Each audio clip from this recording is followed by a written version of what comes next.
Hello.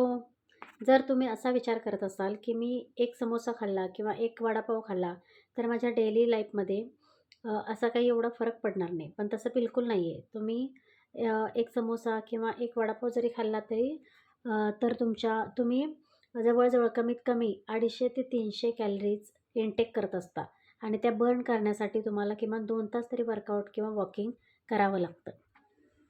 जर हे करायचं असेल, तर तुम्हाला पहिल्यांदा कॅलरी मॅनेज करावं लागतं. बरेच डायटेशियन्स असं असं सजेस्ट करतात, की तुमचा डाएटवरती कंट्रोल असायला हवा. मी ज्यांना भेटते किंवा ज्यांना विचारते, की तुम्ही फिट राहण्यासाठी काय करता? तेव्हा त्यांच्याकडून उत्तर असं येतं, की मी रोज जिमला जातो, रोज वॉकिंग करतो किंवा रोज डेली वर्कआउट करतो. पण असं उत्तर कोणीच देत नाही, की मी डाएट फॉलो करतो.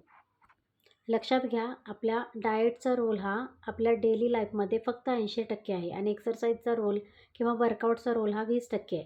जर तुम्ही फक्त डाएटवरती फोकस केलात, तर तुम्ही स्वतःवरती फक्त 80% काम करता आणि फक्त वर्कआउट किंवा एक्सरसाइजवरती फोकस केला, तर तुम्ही स्वतःवरती फक्त 20% काम करत असता.